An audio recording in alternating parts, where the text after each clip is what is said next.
Good evening, everybody. Um, it is Wednesday again, and I hope that you've had a great week and that things are going well for you as you're staying cool and just not getting too hot with the summer weather that we're having. And I hope that you've been blessed, maybe with some rain as we have here in Panhandle in the recent weeks.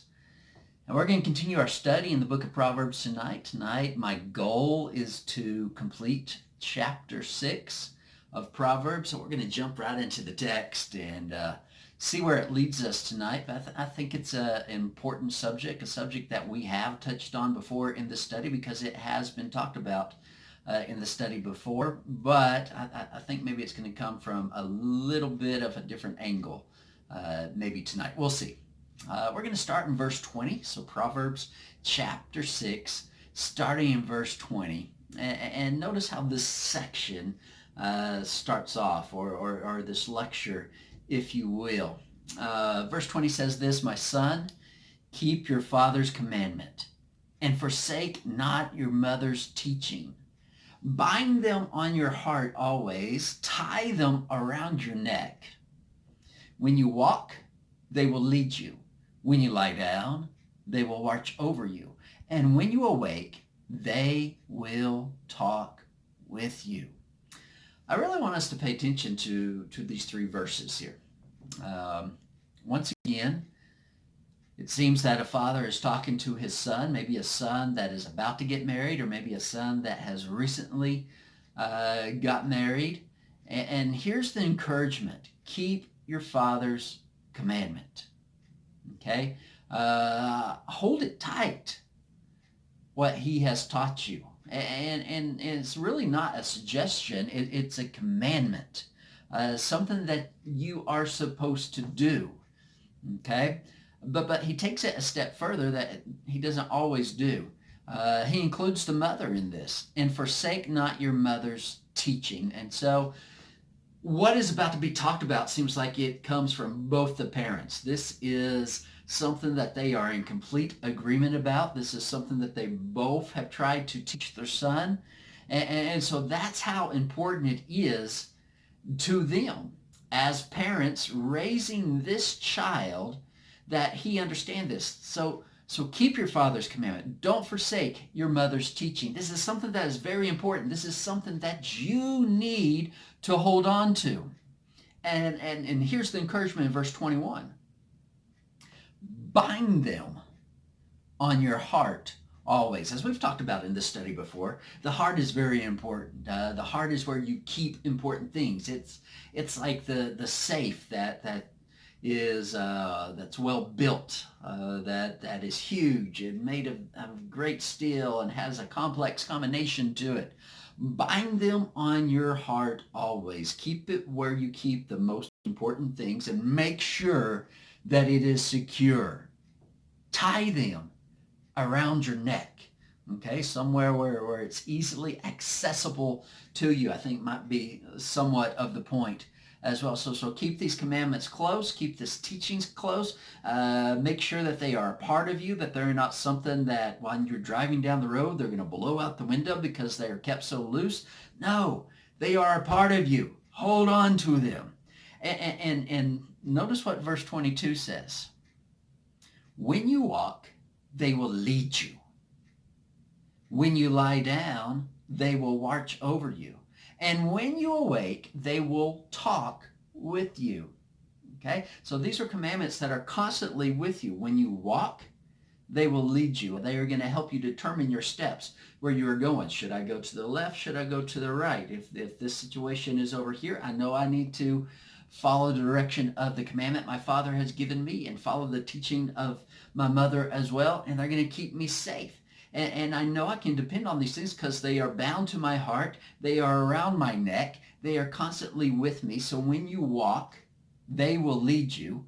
When you lie down, they will watch over you. So this is something that protects you. Not only is it leading you in the way that you need to go, but it is something that protects you. Even when you are sleeping. When is a person most vulnerable? Probably when they are sleeping. But these are things that will watch over you, even when you are sleeping. And then when you awake, they will talk with you. Okay? They will tell you what is right. They will tell you what is wrong. They will remind you. They will constantly be talking to you.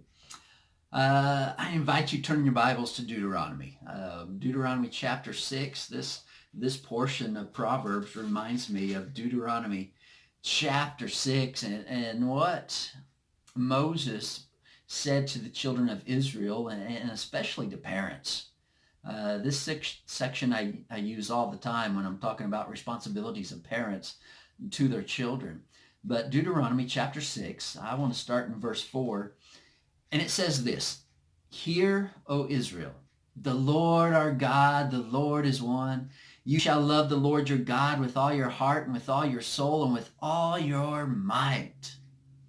And these words that I command you today shall be on your heart. You shall teach them diligently to your children, and you shall talk of them when you sit in your house and when you walk by the way and when you lie down and when you rise.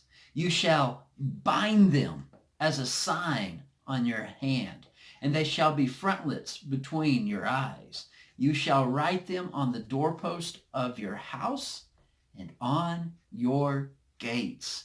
Notice the responsibilities of parents to pass down the teachings of God to their children. Okay? And it doesn't say just on Sunday mornings. Okay, when you go to the church building, there you go. That will satisfy for the whole week. You can do that. You're done. Good. No. It says teach them diligently to your children. Talk of them when you sit in your house and when you walk by the way. So if you're in your house sitting down, talk about them. If you're going somewhere, talk about them. When you're lying down, talk about them. When you rise up, talk about them. They need to know that it is important to love the Lord your God with all your heart and with all your soul and with all your might. Everything that you are, love your God. It is that important. And it seems that there is similar wording here in Proverbs chapter 6, that the proverb writer is giving to his son. He's saying, remember what I taught you. Remember what your mother taught you. Hold on to them. Keep them in a safe place, because these things are going to protect you. They're going to guide you. They are going to lead you. And they are things that will help you as you go through life. Notice verse 23 with me. For the commandment is a lamp, and the teaching a light. And the reproofs of discipline are the way of life. Okay, how important is this commandment? It is going to be a lamp for you. And the teaching of your mother, it is a light for you. Okay. Have you ever been wandering around in a dark place? Maybe it's your house in the middle of the night. Maybe you have small children, and unbeknownst to you, there are Legos that are scattered across the floor. And if you don't turn on lights or whatnot, what happens when you step on those things with your bare feet? You go, ooh, that feels good. I like that. No, not at all. You know, you're like, who is torturing me this evening? Okay, so what is the commandment? The commandment is the lamp, okay, which a light source comes from, that allows you to see, so make sure you're not stumbling, so you're not stepping on those spiritual Legos, if you will. And the teaching, it's a light that is needed, a light that shows you the way, a light that keeps you from trouble. And notice what he ends that verse with. And the reproofs of discipline are the way of life. Okay? If you discipline yourself in these ways, it's going to help you. It's going to protect you. It's going to protect your life. And the next verse, we're going to see what this protection is needed and what it's needed from. Notice verse 24 with me.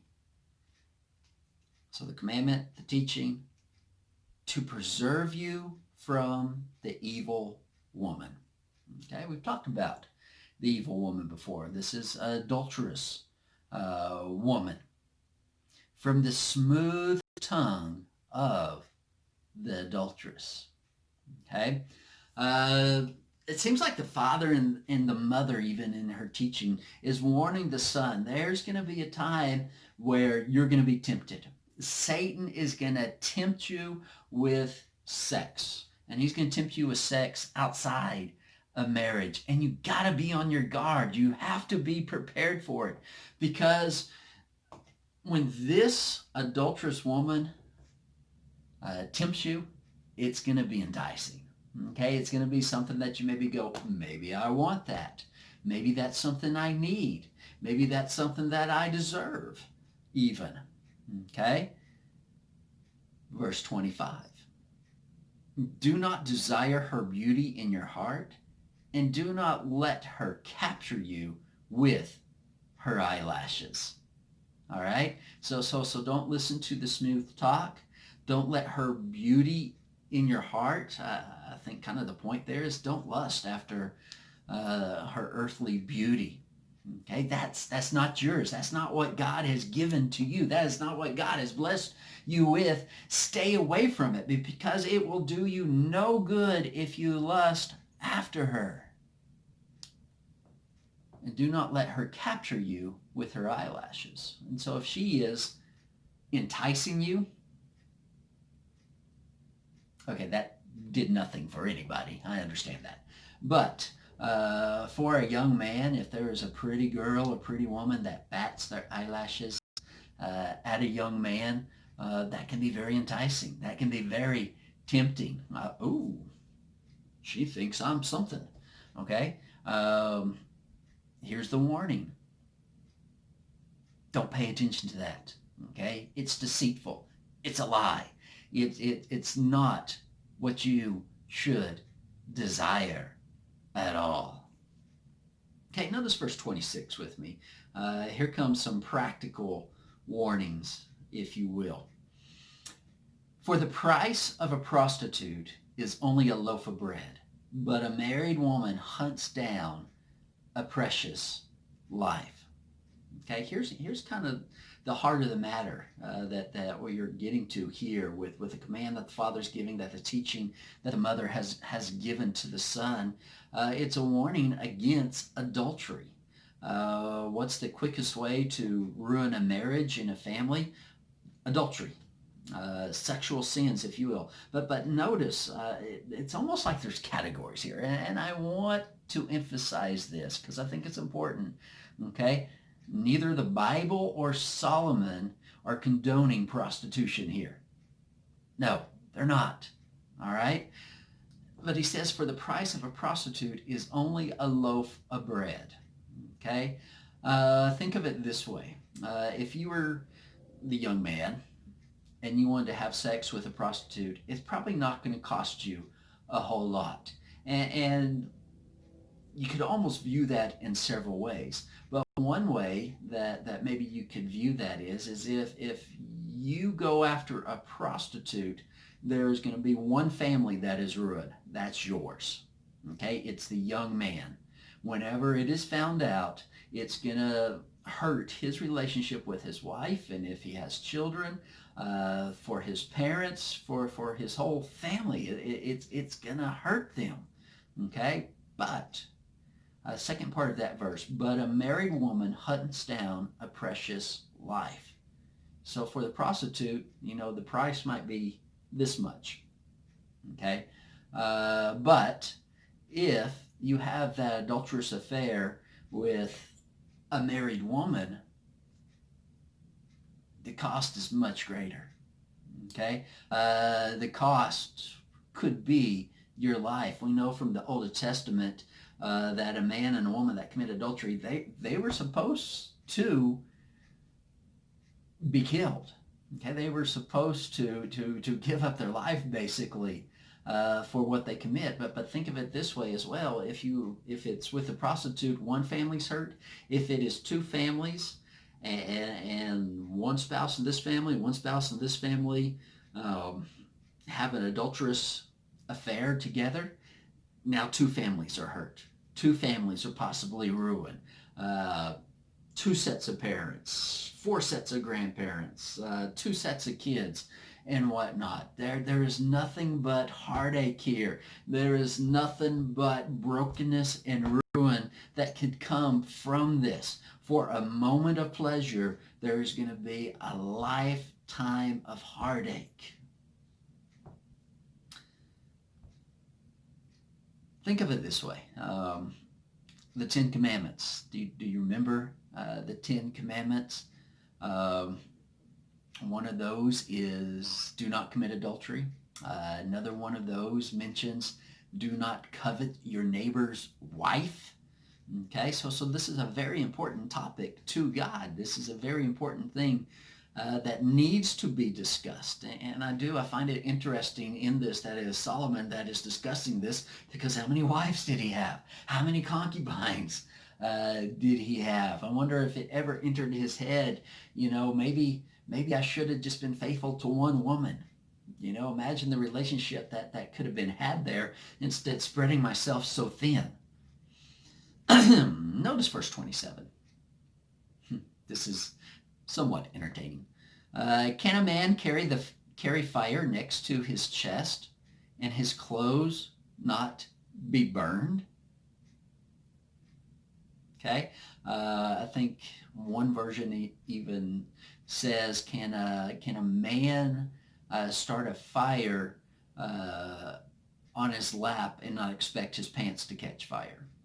Okay, so think of it this way. If you're starting a campfire or whatnot, and you pick up the fire and you carry it close to your chest, do you expect not to get burned?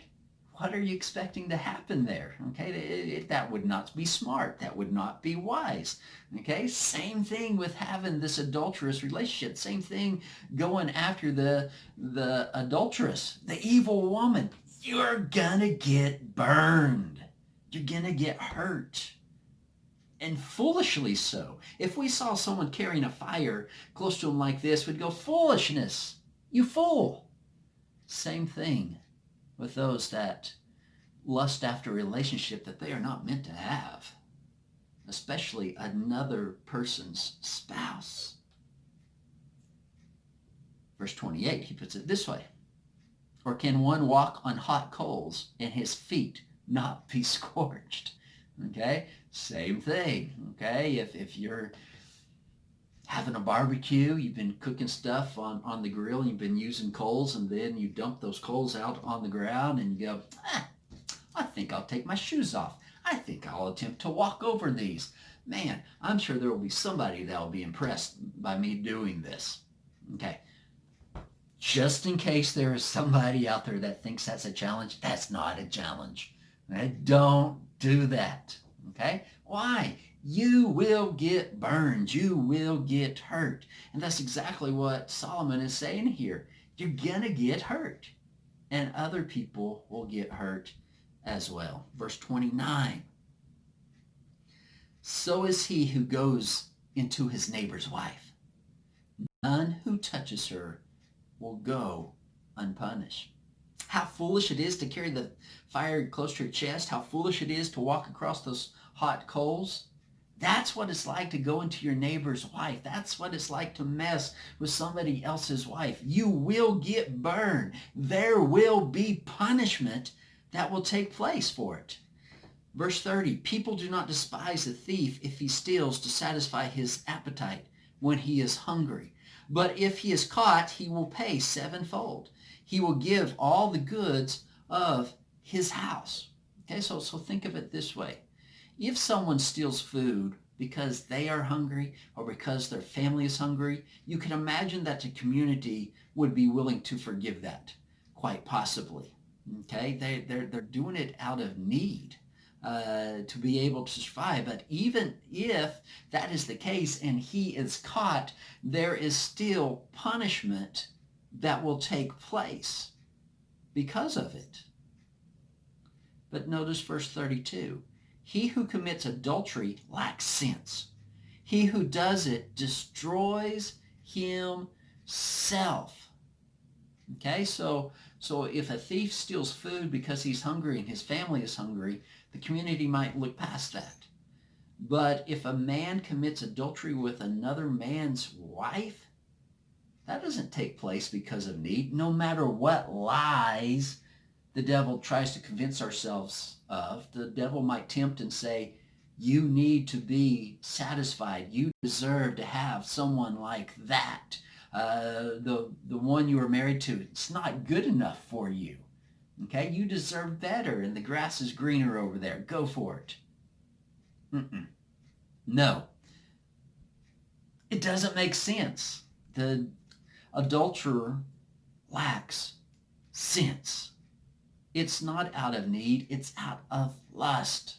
It doesn't come from God, it comes from Satan. So he who commits adultery lacks sense. He who does it destroys himself. So the community, you can only imagine, if they are a godly and righteous community, are going to look down on this and go, that's not right. Verse 33, he will get wounds in dishonor, and his disgrace will not be wiped away. For jealousy makes a man furious, and he will not spare when he takes revenge. He will accept no compensation. He will refuse though you multiply gifts. So kind of here's the thought of these last few verses here in chapter 6. No matter what is offered to the husband of the one who has been cheated on, if you will. So if Solomon's son cheats with this married woman over here, her husband is going to seek revenge. And he will not be satisfied with, well, hey, I'm really sorry. Please forgive. Or, hey, here's $100. Well, will that help cover this? And maybe we can just forget about it. Or here's a new pickup truck. Or here's a mansion. Or here's the whole state of Texas. Or no matter what it is that you offer, he will not be satisfied with it. I read one story from one commentator that said he even heard and that the husband of the woman went into a Bible class to go and beat up the other man. Okay? Of all the places to beat up a person, Bible class is probably not the best place to do it. But that's the jealousy of a husband.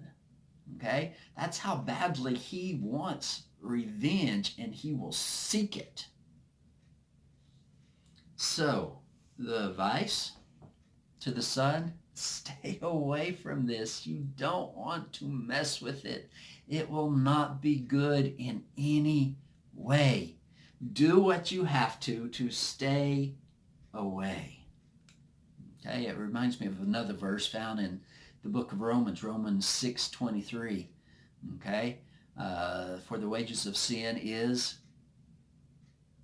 a slap on the wrist, a slap on the face, a fine to be paid. No, it's death. All right, and if this sin doesn't lead to death on this earth, it does lead to a spiritual death, which is far worse. So stay away. Don't even take a glance. Don't even let it be a possibility. And I'm afraid in our world, in our country, that, it's kind of accepted, right? If I'm not happy and I see something over there that I perceive will make me happy, it is okay if I go over there. It's all right because God wants me happy, right? If I'm happy, God's happy. I've actually heard that taught before, and it's wrong. Okay, without a doubt, it is wrong. Now, I'm not saying God does not want us to be happy. I think God does. But if we are using sin to create that happiness or that perception of happiness, yeah, God's not going to be happy with that. How could he be? That makes no sense whatsoever. Okay? That concludes chapter 6. We're going to kind of continue along these same lines in chapter 7 next week. And I hope you'll be able to join us for that study as well. I hope that this has been useful. I hope it's been thought-provoking a little bit and maybe a challenge, especially to us as parents, to our children, to make sure that they know the dangers that are involved with adultery. And maybe, maybe that's something for those of us that do premarital counseling, need to spend a bit more time with a couple and talking about that there are extreme dangers that are involved with adultery. I hope you have a great week. I hope that our God blesses you far beyond what you can see. And remember that God loves you. And God willing, we'll see you next week. God bless.